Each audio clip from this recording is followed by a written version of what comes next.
সবাইকে আমন্ত্রণ জেডএসআর inside politics অনুষ্ঠানের সঙ্গে আছেন প্লাবন রহমান। অনুষ্ঠানের মধ্য দিয়ে সাম্প্রতিক সময়ের গুরুত্বপূর্ণ বিষয় আমরা তুলে ধরার চেষ্টা করি। আজকে আমাদের আলোচনার বিষয়ে মানবিক বাংলাদেশের প্রত্যয়। প্রধান উপদেষ্টা আশা করেন যে সামনের বাংলাদেশ হবে, ভবিষ্যতের বাংলাদেশ হবে ন্যায় বিচার, মানবাধিকার ও বাক স্বাধীনতার।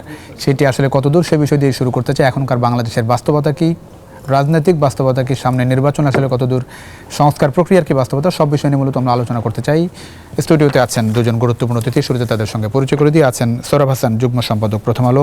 আমার ডান দিকে আছেন ডক্টর আব্দুল্লাল মামুন, শিক্ষক, ঢাকা বিশ্ববিদ্যালয়, রাজনীতি বিশ্লেষক। দুজনকে স্বাগত জানাচ্ছি ইনসাইড পলিটিক্সে। সোহরাব হাসান, আপনাকে দিয়ে শুরু করতে চাই। প্রধান উপদেষ্টার বক্তব্য দিয়ে শুরু করতে চাই যে ভবিষ্যতের বাংলাদেশ হবে ন্যায় বিচার, মানবাধিকার ও বাক স্বাধীনতার। কত দূর দেখেন? ধন্যবাদ এবং ডক্টর মামুনকে শুভেচ্ছা।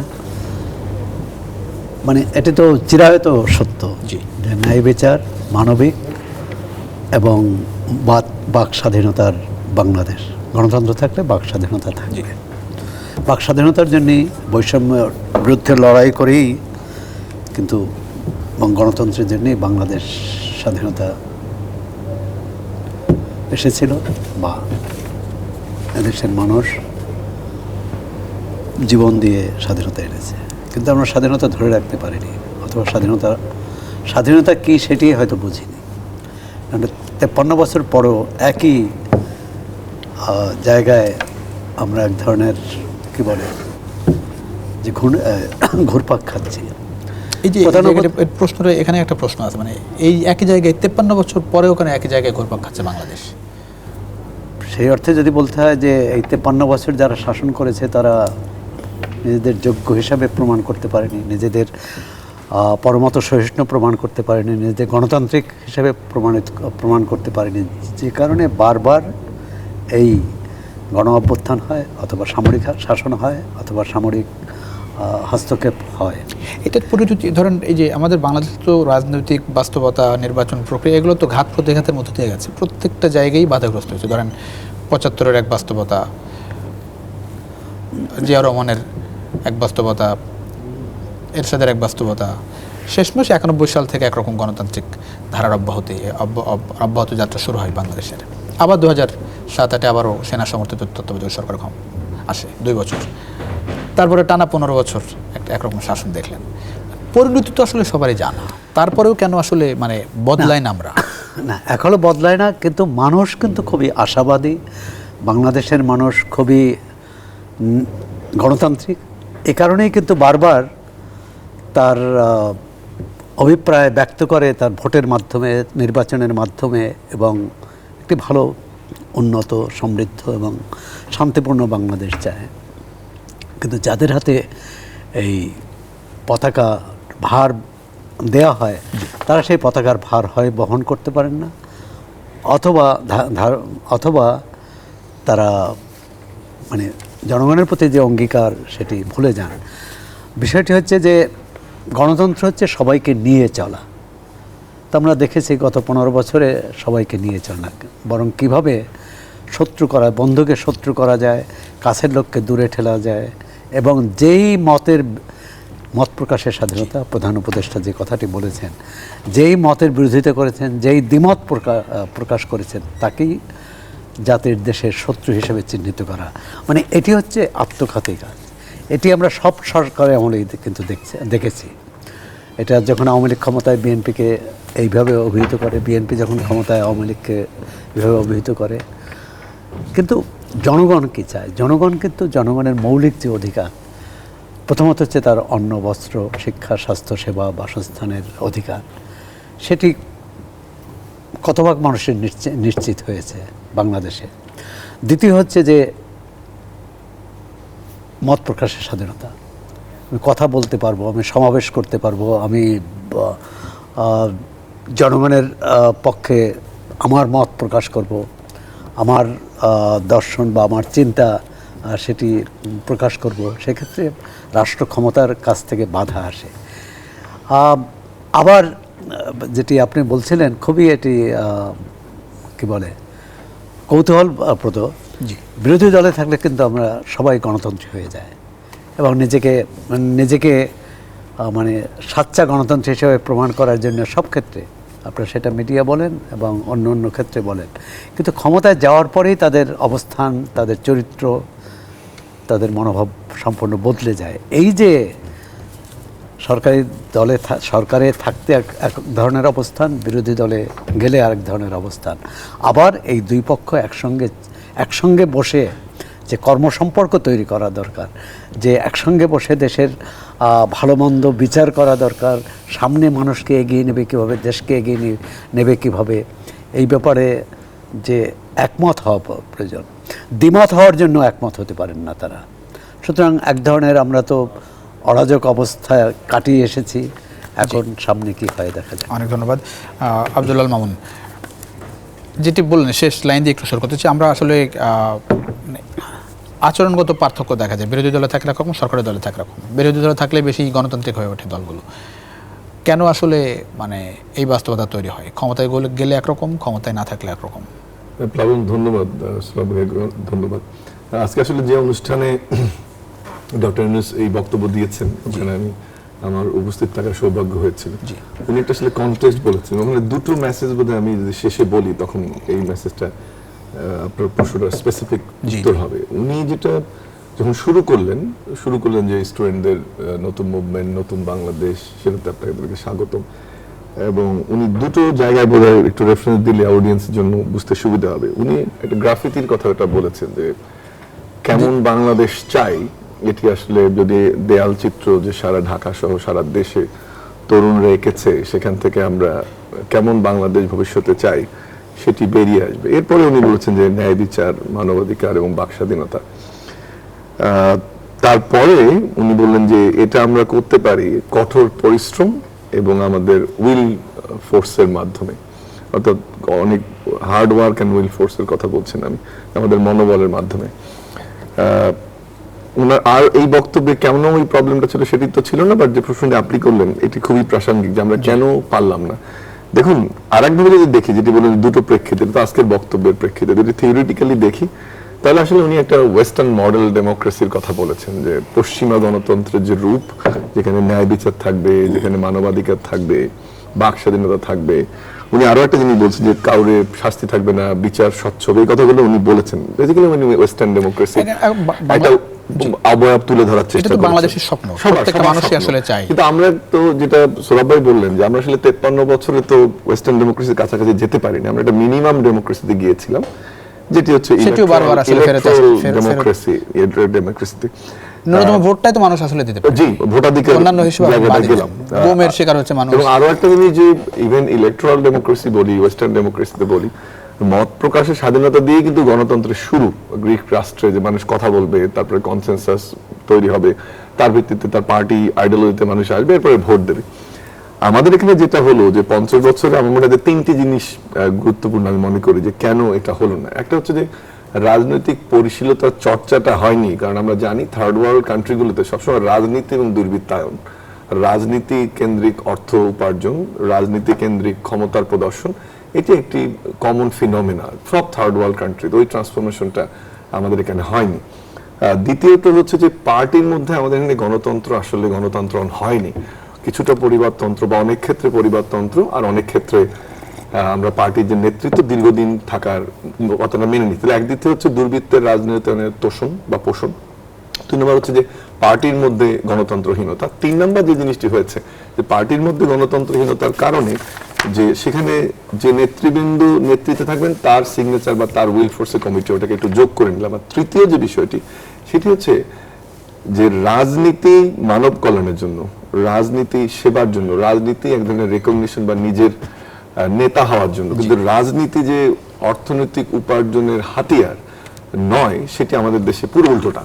আমরা সবসময় মনে করেছি রাজনীতি করলে আমার অর্থ, পৃথিবীর তো কোনো দেশে এরকম নাই যার কোনো পেশা নাই, মানে তার পেশা হিসেবে রাজনীতি, মানে ধরেন মানে নেতার পেছনে ঘুরে এসে দিন শেষে টাকা পায়, মাস শেষে বেতন পায়, এরকম দেশ আছে আমাদের এখানেও। কিন্তু আমাদের এখানে এটা গড়ে ওঠেনি। রাজনীতিবিদদের রাজনীতিটা হবে রাজনীতি বা মানব কল্যাণের জন্য, তার এন্টিটি, তার সোশ্যাল রিকগনিশনের জন্য, আর পেশা একটা থাকবে, সে হয়তো বা টিচিং এ থাকবে, অ্যাডভোকেসিতে থাকবে, তাহলে পাবলিক লেকচার দিবে, তার অ্যাসেট থাকবে, ওয়াইফের অ্যাসেট থেকে সে ইনকাম করতে, একটা ইনকাম থাকতে হবে। আমার মোটা দাগে এই 3টি জিনিস না থাকার কারণে যেটি হয়েছে যে আমরা বলছি না প্রতিহিংসার রাজনীতি, প্রতিহিংসা পরায়ণ হয়ে যাচ্ছে, আমরা অন্য দলকে টলারেট না করা ভুলে যাচ্ছি। বাট যদি রাজনীতি আপনার অর্থ বৈভবের জায়গা হয়, আপনার মিনস, ওয়েলথ অ্যান্ড স্ট্যাটাস, তিনটে অ্যাকশন যখন আপনি করে ফেলছেন, আপনি তো অন্যকে স্পেস দিবেন না। এবং স্পেস না দিলে যে পরিশীলিত রাজনীতি, গণতন্ত্রের যে মূল জায়গাটি, যেটি আজকে যে আলোচনাটা, ন্যায় বিচার, মানবাধিকার, বাক স্বাধীনতা, সেটি আপনি যেতে পারবেন না। জি, অনেক ধন্যবাদ সৌরভ হাসান। যেটি আমি ওই প্রশ্নটি একটু আপনার কাছে রাখি, বাংলাদেশে বাস্তবতা এরকম যে ওয়ান কাইন্ড অফ একটা বড় অংশের মানুষ বেনিফিশিয়ারি হয়ে যায়। ধরেন আওয়ামী লীগের রাজনীতি যারা করেছে, একটা বড় অংশের মানুষ বেনিফিশিয়ারি, কেউ অনেক ফুলে ফেপে বড়, মানে একেবারে ফুলে ফেপে কলা গাছ হয়ে যায়। আবার ধরেন যারা মানে প্রকৃত রাজনীতিবিদ, তারা একবারে কি বলবো, এটাকে লুকিয়ে থাকা মতো অবস্থা, মূল্যায়িতও হয়নি শেষ পর্যন্ত। এইখান থেকে আসলে বের হওয়া যাবে, মানে এই এবং যেটি জিজ্ঞেস করছিলাম যে নেতার পিছনে ঘুরলেই তার আসলে পকেট ভরে যায়। আসলে রাজনৈতিক সংস্কৃতি যে, জি, এবং গণতন্ত্রায়ন, তো আমরা রাষ্ট্রে গণতন্ত্র প্রতিষ্ঠা করতে চাই, দলে গণতন্ত্র থাকবে না। আমাদের রাজনৈতিক দলের শীর্ষ পর্যায়ে যারা আছেন তারা সামন্তীয় কায়দায় দল পরিচালনা করবেন, সবাইকে হুকুম বরদার ভাববেন এবং নিজে যা বলবেন, অর্থাৎ একক সিদ্ধান্তে দল চলা। সেটাও কিন্তু এই স্তুতির বাইরে কিছু ভাবেন না, সমালোচনা সহ্য করেন না। সমালোচনাটা হওয়া উচিত প্রথম দল থেকে, আরও যদি বলে নির্দিষ্ট করে পরিবার থেকে। আমাদের পরিবারগুলো কিন্তু সেভাবে গড়ে ওঠে না। পরিবার যে একটা গণতন্ত্রায়ন, সেখানে যদি অন্তত বয়স্কদের যদি বলি, ছেলে মেয়ে, স্বামী স্ত্রী সবারই কিন্তু মত প্রকাশের, এই পরিবারটা কিভাবে চলবে, মত প্রকাশের স্বাধীনতা থাকা দরকার। কিন্তু আমাদের এখানে পরিবারগুলো সেভাবে না। পরিবারের প্রধান পুরুষ সদস্যের কথায় কিন্তু পরিবার চলে, দলও কিন্তু এভাবে চলে। যে কোনো আমাদের সংগঠন প্রতিষ্ঠান সবগুলো কিন্তু এই এককেন্দ্রিক ক্ষমতা। এখান থেকে বের হয়ে আসার হচ্ছে সবাইকে গ্রহণ করা, সবার মত শোনা। আর আমি যেটা ভাবছি এইটাই স্বতঃসিদ্ধ, এটাই চূড়ান্ত সত্য, এটি ভাবলে তো আর গণতন্ত্র থাকে না। আমরা কি মানে এই যে মানে শিক্ষার জায়গাটায় পরিবারের কথা যেহেতু আনলেন আপনি, সেটা হচ্ছে যে পরিবার থেকে যে শিক্ষাটা পাওয়া দরকার, বিবেক কি আমাদের ঠিকঠাক মতো কাজ করে কিনা। না, এটি মানে ধরেন 200 টাকা দিয়ে একজনকে কিনে ফেলা যায়, তাকে আমি যা বলছি সে তাই করছে। কাজ করে না করেও বাংলাদেশের মানুষ যেভাবে ধরেন এই যে বিপদে আপদে মানে নিজের জীবন ঝুঁকি নিয়ে যেভাবে অন্যকে সাহায্য করে, এমনকি রাস্তায় একজন মানুষকে বাঁচাতে যে আরেকজন মানুষ জীবন দেয়। আবার একইভাবে ক্ষুদ্র স্বার্থের জন্যে পুত্র পিতাকে হত্যা করে, পুত্র মাকে হত্যা করে, ভাই ভাইকে হত্যা করে, এটিও আছে সমাজে। নানা দিকই থাকবে, তখন মনুষ্যত্ব বোধ জাগ্রত করা, এটি হচ্ছে প্রধান। এই মৌলিক শিক্ষার জায়গায় কাজ করা, মৌলিক শিক্ষার জায়গায় কাজ করা। কাজ মানে কি, কাজ অন্য কেউ করে দেবে না, নিজেকেই তৈরি হতে হবে।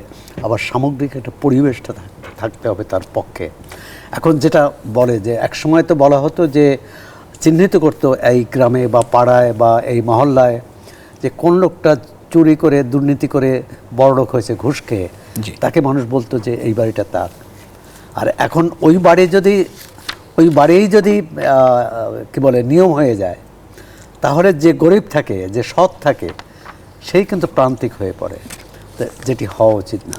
এই যে ব্যবসায়ীরা রাজনীতিতে, বিশ্বের বড় বড় ব্যবসায়ীরা রাজনীতি করেন বিভিন্ন দেশে, কিন্তু ব্যবসায়ী কী স্বার্থে রাজনীতি করেন? তার আত্মস্বার্থ লাভের জন্যে, তার ব্যবসা বাড়ানোর জন্যে। সেটি যদি করেন তাহলে অন্যকে ঠকানোর জন্যে করেন, বৃহত্তর জনগণকে বঞ্চিত করার জন্যে করেন, এবং সরকার সেটাকে অনুমোদন করে। রাষ্ট্রীয় আইনগুলো এমনভাবে করা হয় যাতে ধনীরা আরও ধনী হয়, গরিব সে গরিবই থেকে যায়। অনেকগুলো এই যে বৈষম্যের বিরুদ্ধে যে ছাত্র গণ অভ্যুত্থানে ঘটলো, বৈষম্য বিরুদ্ধে, কিন্তু বৈষম্য কি দূর হয়েছে? নারী পুরুষের বৈষম্য, ধর্মের বৈষম্য, আপনার জাতিগত বৈষম্য সব জায়গায় প্রকট। এবং অনেক ক্ষেত্রে তো এখন কথা বলতে ভয় হয়। আমরা এই প্রধান উপদেষ্টা কথা বলার স্বাধীনতার কথা বলেছেন, কিন্তু অনেক ক্ষেত্রে তো কথা বলা যায় না। একটা বিরতি নিয়ে বিস্তারিত আলোচনা করবো এই জায়গায়। আব্দুল মামুন আসছে আপনার কাছে। একটা বিরতির সময় হচ্ছে দর্শক, যেটা স্যার ইনসাইড পলিটিক্সে কিছুক্ষণের মধ্যে ফিরছি, আশা করি সঙ্গে পাচ্ছি। আবারও স্বাগত জেডএসআর ইনসাইড পলিটিক্সের সঙ্গে আছি আমি প্লাবন রহমান। আমরা কথা বলছিলাম সামনের বাংলাদেশ নিয়ে, মানবিক বাংলাদেশের প্রত্যয় আমাদের আজকের আলোচনার বিষয়। আছেন সোহরাব হাসান, আছেন ডক্টর আব্দুল আল মামুন। আব্দুল আল মামুন, শেষ যে বক্তব্য দিয়ে শুরু করেছেন যে বৈষম্যের যে জায়গা বাংলাদেশে প্রত্যেক সেক্টরে যে বৈষম্যের জায়গা এখন, এবং সাথে আমি আরেকটা বিষয় একটু যোগ করি যে বিভক্তির যে জায়গা তৈরি হয়েছে বাংলাদেশে, আমাদের মোটা দাগে বিভক্তি আরও বাড়ছে দিন দিন। এই সব মানুষই তো বাংলাদেশেই থাকবে, বাংলাদেশে বাস করবে, সবাই তো দেশ থেকে চলে যাবে না। এই বৈষম্য বিভক্তি কমার কোনো রাস্তা দেখেন কিনা আপনি? দেখুন, আমরা পলিটিক্যাল সায়েন্সে একটা কথা বলি যে প্রতিহিংসার রাজনীতি যে এত কথা হচ্ছে না, আসলে জায়গাটা এখান থেকে শুরু। কারণ পলিটিক্যাল এনভায়রনমেন্ট যদি ঠিক না থাকে, বলা যে 5-6টি ঘটনা তখন একটা দেশে ঘটবে। তার প্রথমটি হচ্ছে যে গণতান্ত্রিক প্রক্রিয়া আপনার ব্যাহত হবে যদি প্রতিহিংসার রাজনীতি হয়, যে আলোচনাটা একটু আমরা করলাম। দ্বিতীয় হচ্ছে যে সামাজিক বিভক্তি এবং সংঘাত বৃদ্ধি পায়।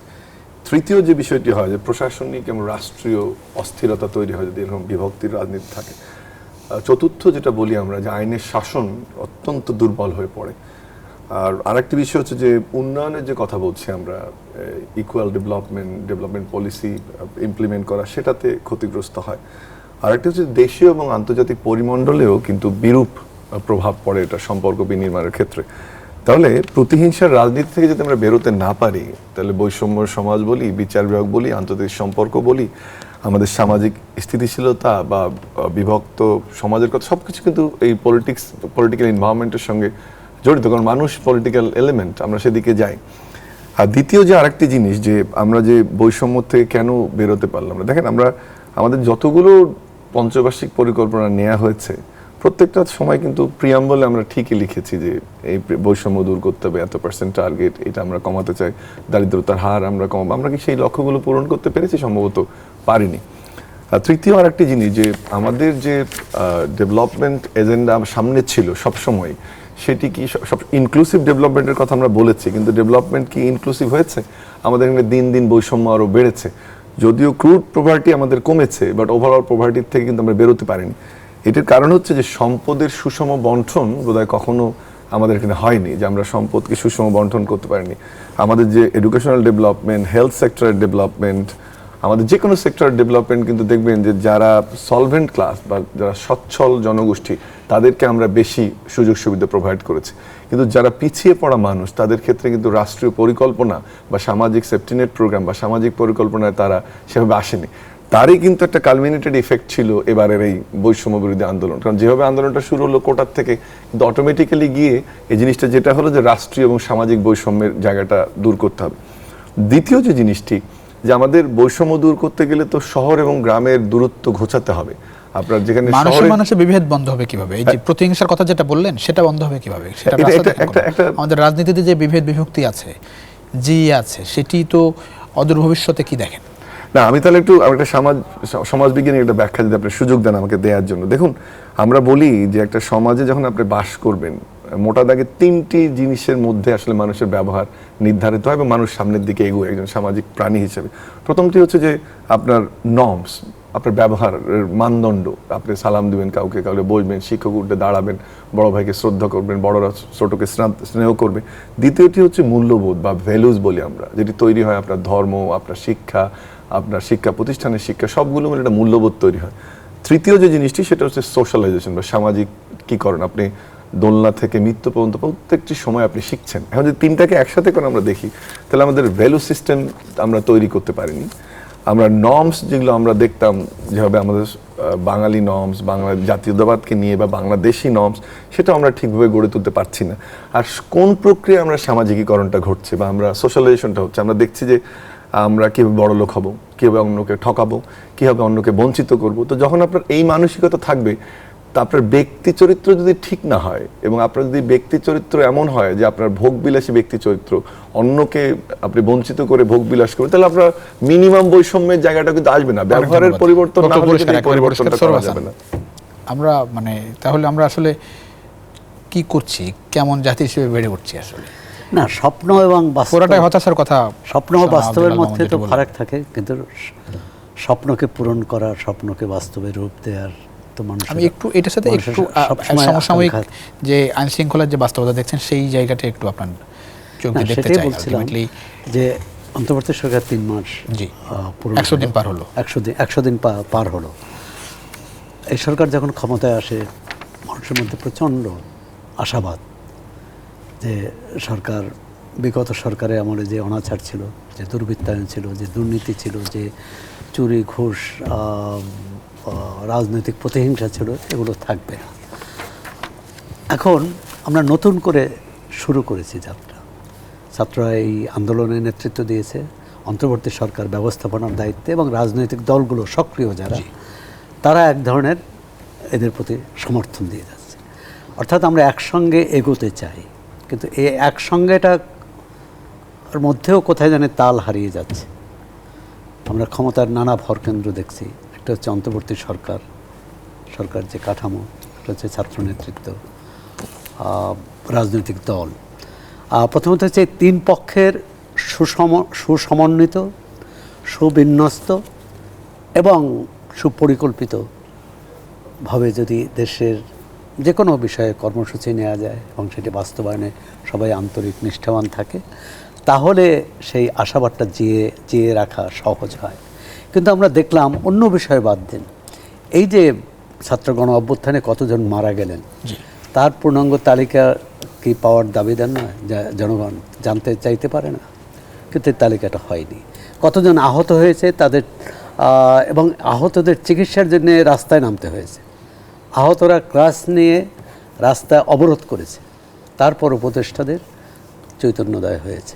এবং আজকে দেখলাম যে রংপুরেও আহতদের অর্থ মানে সহায়তা দেওয়া হয়েছে। এর আগে উপদেষ্টাদের সাথে বৈঠক হয়েছে। মানে এটি একটি খুবই, আমি মনে করি যে একটা সরকার যে পরিকল্পিতভাবে এগোচ্ছে না, তার একটা বড় কারণ যে আমরা যা কথা বলি সেটি পালন করি না, আর যা করি সেটা বলি না। আর এটি হলে কিন্তু মানুষের মধ্যে হতাশাটা ইতিমধ্যে বেড়েছে। আরেকটি হচ্ছে যে মানুষের মধ্যে এই হতাশা বাড়লে, অনাস্থা তৈরি হলে কি হবে? আইন শৃঙ্খলা পরিস্থিতি বলছিলেন যে আইন শৃঙ্খলা, এটা ঠিক যে এই পরিবর্তনের পর পুলিশের মধ্যে এক ধরনের নৈতিক মনোবল ভেঙে পড়েছিল এবং অনেক কর্মস্থলে ছিলেন না। কিন্তু এখন তো ধীরে ধীরে 3 মাস পরও যদি একই অভিযোগ বা সরকার একই দোহাই দেয়, সেটা কিন্তু মানুষ শুনতে চাইবে না। মানুষের প্রথম তার দাবি হচ্ছে নিরাপত্তা। মানে খাওয়া তো সরকার, খাওয়ার বিষয়টা তো আর সরকার যোগান দেয় না, খাবার তাকে অর্জন করতে হয়, তাকে আয় করতে হয়। সেইটার এই অবস্থা কেন? আমি বলছি এই যে নিরাপত্তা, এখন নিরাপত্তা এক হচ্ছে যে রাজনৈতিক হানাহানি ছিল এক সময়, কিন্তু এখন তো রাজনৈতিক হানাহানি নেই। এখন মানুষ তো নিরাপদে ঘরে থাকতে চায় এবং ঘর থেকে বের হয়ে আবার নিরাপদে ফিরে আসতে চায়। আর কিন্তু আমরা মোহাম্মদপুরে যে ঘটনা দেখলাম, ঢাকা শহরের অন্য অন্য স্থানে এবং সারা দেশে, গতকাল আজিমপুরে একটা ঘটনা ঘটেছে। আজিমপুরে ধানমন্ডিতে প্রবাসী দম্পতি ভদ্রলোক মারা গেছে রাজধানীর মতো জায়গায়, রাজধানীর মতো জায়গায়। মানে এরকম প্রতিদিনই কিন্তু এই সহিংসতা, নৃশংসতা এবং প্রাণহানির ঘটনা ঘটছে। এর বাইরে বিভিন্ন রাজনৈতিক দলের নেতাকর্মীদের মধ্যে দখলবাজি, চাঁদাবাজি ইত্যাদি তো আছে। সরকার এটা কঠোর হওয়া উচিত। কিভাবে সমাধান করবে, প্রয়োজনে অন্যের পরামর্শ নেওয়া উচিত, যারা অভিজ্ঞ, যারা প্রশাসনে অভিজ্ঞ ছিলেন। কিন্তু সরকার এক ধরনের মানে রুটিন ওয়ার্ক করে যাচ্ছে, যে মানে যেভাবে কোনোভাবে দিনটা পার করছে, যে কারণে কিন্তু সমস্যাটা বাড়ছে। এই জায়গাতে সরকারের মানে কি বলবো, সরকার কোনো স্টেপ নিতে আপনার কি মনে হয়? মানে এটা কি দ্বিধাদ্বন্দ্বে আছে, ভয়ের মধ্যে আছেন? মানে এই জায়গাটা না, এখানে ভয়ের ভিতর না, এখানে হচ্ছে যে কতটা এফোর্ট দিতে হবে, কতটা তাকে জোর দিতে হবে, কি লোকবল দরকার। আমার মনে হয় সেক্ষেত্রে ধারণার ক্ষেত্রে বা তার চিন্তাভাবনার ক্ষেত্রে ঘাটতি আছে। এটি প্রথমত। একটা বিষয় তো স্পষ্ট যে আরেকটা হচ্ছে যে সবকিছুই বলি, এবং অনেকেই এটা বলছেন যে সব কিছু যে কোথাও দুর্ঘটনা ঘটলে বা কোথাও বিচ্যুতি ঘটলে, অন্যায় ঘটলে বলে যে স্বৈরাচারের দোষররা করেছে, ফ্যাসিবাদের দোষররা।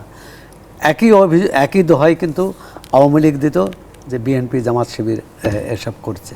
এটা দিয়ে কিন্তু অপরাধীদের শনাক্ত করা, ধরা, সেটা বড় বিষয়। অপরাধীদের শনাক্ত করবেন, সে কোন দলের কি করেছেন, কোন ষড়যন্ত্র ছিল, ষড়যন্ত্রটা উদ্ঘাটন করতে হবে, তারপরে বলা যাবে ষড়যন্ত্র করছে। কিন্তু দিন শেষে মানুষ কিন্তু সরকারের প্রতি ভরসা রাখে, সরকার নিরাপত্তা দিবে, এটি এবং প্রয়োজনীয় ব্যবস্থা নেবে, এটুকুই তার কামনা, এটুকুই তার চাওয়া। জি, একটা বিরতি নিয়ে ফিরছি। দর্শক, ছোট্ট একটা বিরতির সময় হচ্ছে আবারও জেডএসআর ইনসাইড পলিটিক্সে কিছুক্ষণের মধ্যে ফিরছি। আশা করি স্বাগত জেডএসআর ইনসাইড পলিটিক্সের সঙ্গে আছেন প্লাবন রহমান। ডক্টর আব্দুল আল মামুন, যেটি জানতে চাই যে বিএনপির চাওয়া হচ্ছে যে নির্বাচনের দিকে দ্রুত হাঁটা, সেই জায়গাটাই গতি কেমনটা দেখছেন? এবং স্পেসিফিক্যালি প্রধান উপদেষ্টা বলেছেন যে সংস্কার গতি ঠিক করবে নির্বাচন কবে। আমি আসলে বলবো যে গতি একটু কম। এটার প্রথম ধন্যবাদ পাওয়ার যোগ্য। গতি কমের যৌক্তিকতা আছে? না, সেটাই বলছি যে গতি একটু কম। প্রথমে আমি ধন্যবাদ দিতে চাই সরকারকে যে সংস্কার উদ্যোগটা তারা নিয়েছে। 100 দিনের কার্যক্রম যদি আমরা দেখি, যে ক্ষেত্রগুলো ঠিক করা হয়েছে সেটি অবশ্যই সঠিকভাবে ঠিক করা হয়েছে। যাদেরকে দেয়া হচ্ছে তাদেরকে মোটা দাগে তেমন ডিবেট হয়নি তাদেরকে নিয়ে, কিন্তু গতির জায়গাটা বোধহয় একটু কম। আরেকটি যে জায়গাটি সেটি হচ্ছে যে আমার মনে হয় যে এই সংলাপ, এই রাজনৈতিক দলগুলোকে এই সংস্কার প্রক্রিয়ার জন্য যে কমিটিগুলো করা হয়েছে তাদের সঙ্গে প্রথমে একটা আলোচনার সুযোগ করে দিলে সময়টা কম লাগতো। কারণ এই বলা হচ্ছে আলোচনা তো করবে না বলেই দিয়েছে, সেটাই বলছি। এটাতে কিন্তু এক ধরনের রাজনৈতিক সংযুক্তি তৈরি হতো, তাতে যে সুবিধাটা হতো, দেখুন এই গভর্নমেন্টের কিন্তু পলিটিক্যাল ম্যান্ডেট নেই। এটা জনপ্রিয় সরকার, বিপ্লব পরবর্তী সরকার, অভ্যুত্থান পরবর্তী সরকার, তাতে কিন্তু রাজনৈতিক দলগুলোর সঙ্গে সংযোগটা আরো শক্ত হতো। সেটা কিন্তু গভর্নমেন্টের জন্য একটি শক্তি এই আলোচনার প্রক্রিয়া থাকলে, নাহলে কিন্তু তারা এক ধরনের বিচ্ছিন্নতা বোধে ভুগছে বা একটা এলিয়েনেশন থিওরি, সেই মার্কসের বিখ্যাত, যে আপনি যত দূরত্ব বাড়াবেন কারোর সাথে আলোচনার দিক থেকে বা ইন্টারাকশনটা যখন কম হবে, আপনার দূরত্বটা কিন্তু তখন আরো বাড়বে।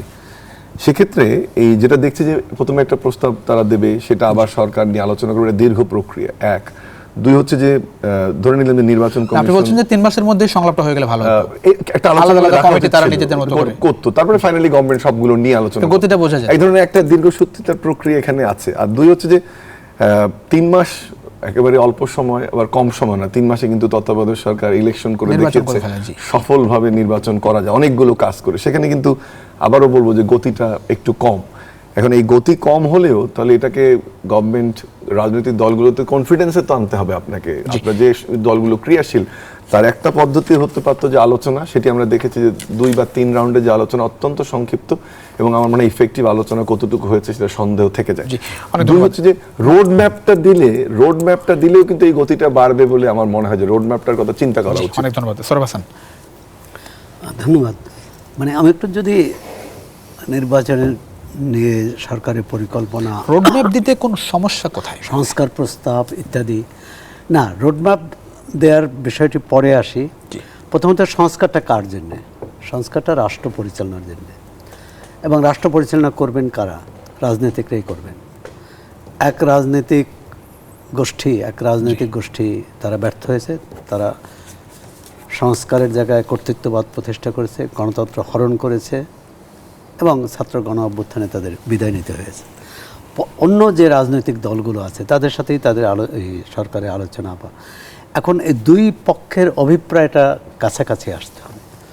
যারা আন্দোলন নেতৃত্ব দিয়েছেন, ছাত্র নেতৃত্ব, রাজনৈতিক নেতৃত্ব, এবং 3 পক্ষের, এবং অন্তর্বর্তী সরকার অনুঘটকের কাজ করছে।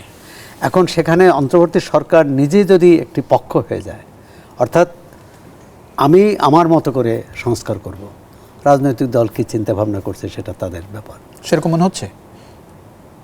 সেরকম মনে না হলে, যেটা ডক্টর মামুন বললেন যে রাজনৈতিক দলগুলোর সাথে মানে আলোচনা হওয়া উচিত ছিল। প্রথমত হচ্ছে যে সংস্কারটা তো হলো রাষ্ট্র ব্যবস্থার পরিবর্তন।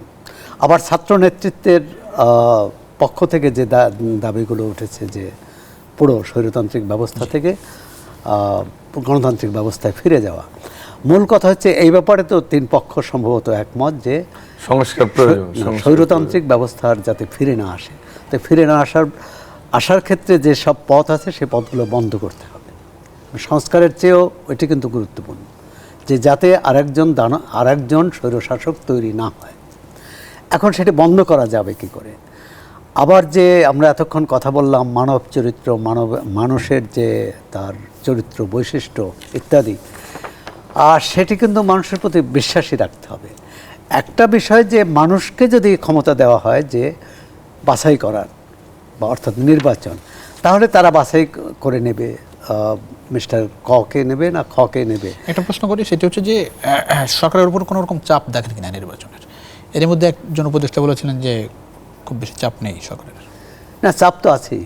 চাপ তো তাদের ভেতর থেকে থাকার কথা, কারণ এই সরকার অন্তর্বর্তী সরকার, এবং এই সরকারে যারা নেতৃত্ব দিয়েছেন দু একজন বাদে সবাই যে এই আন্দোলনের সাথে যুক্ত ছিলেন তাও নয়। সুতরাং তারা তো এক ধরনের কি বলে মধ্যবর্তী সময়ের দায়িত্বটা পালন করছেন। তারা যদি দাবি করেন যে তারা ক্ষমতায় এসেছেন, যেটি সেনা সমর্থিত সরকারের সময় হয়েছিল, যে আমরা সংস্কার করব, রাজনৈতিক নেতৃবৃন্দ রাজনৈতিক দলগুলো ব্যর্থ হয়েছে। এবারে তো তা নয়। এবারে যে সরকার যারা ক্ষমতায় ছিল তারা স্বৈরশাসন কায়েম করেছিল, সেই স্বৈরশাসনে অবসান করেছে, সেটি আর যাতে ফিরে না আসে, তাহলে রাজনৈতিক দলগুলোকে আস্থায় নিয়েই কিন্তু কাজটি করতে হবে।